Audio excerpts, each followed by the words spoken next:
Revised Second Edition. The new edition updates the text with discussion of significant recent developments, such as the intensifying shift from locally managed schools to academies in some countries, the repeated false starts in the move to inclusivity and social mobility, and the widening gap in the quality of state and private provision. My views about education are refracted through my own trials and tribulations in schools. When I failed my 11+ examination, my parents in their wisdom sent me to a cheap, in every sense of the word, private school, which was like a modern do-the-boys hall. Here, in one lesson, I was caned 23 times. This was in 1966, by the English teacher nicknamed Bonzo, whose cane was called, after the ice cream popular at the time, Mr. Whippy. Bonzo would always add the rider, "Makes you scream, not ice cream," notionally for comic effect, after calling a pupil for Mr. Whippy's attention.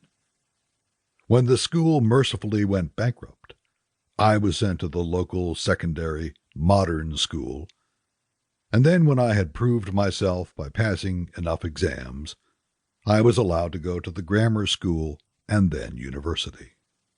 After university, I worked as a primary school teacher, an educational psychologist, and an academic in 5 universities. I have visited in my professional career 200 or 300 schools, worked for 5 local authorities, and I was a parent governor at the state comprehensive school attended by my own children. I was the termly taxi service for my daughters as they attended their universities. I can honestly say, to quote Joni Mitchell, that I've looked at schools from both sides now, and in this book I include my personal views where this seems appropriate.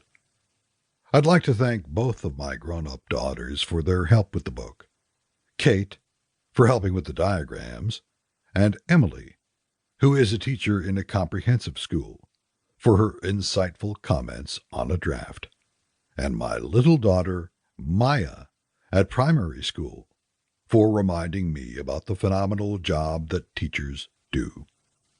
I am enormously grateful also to the anonymous UK and American listeners of the book, who made invaluable comments, were hugely supportive, and encouraged me to write something with more of my own opinions in it. Thanks to everyone who has written to me, or has written a review about the first edition.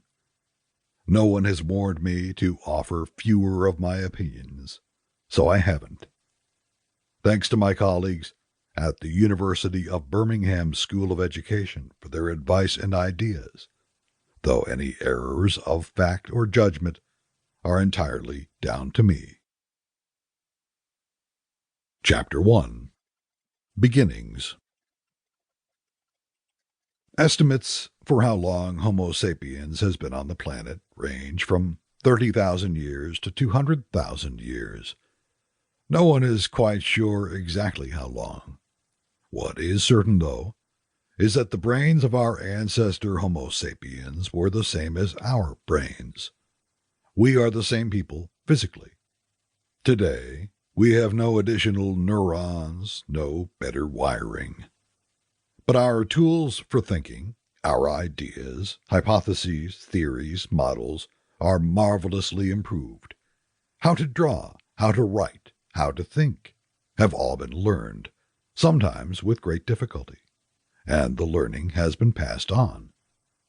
The only reason we are better at thinking and doing things now, the only reason that Aristotle, Michelangelo, and Einstein blazed into the intellectual firmament in the last couple of 1,000 years, and not 30,000 years ago, is that we accumulate knowledge and pass ideas and information from one generation to the next. With the accumulation, we get better and better. The progress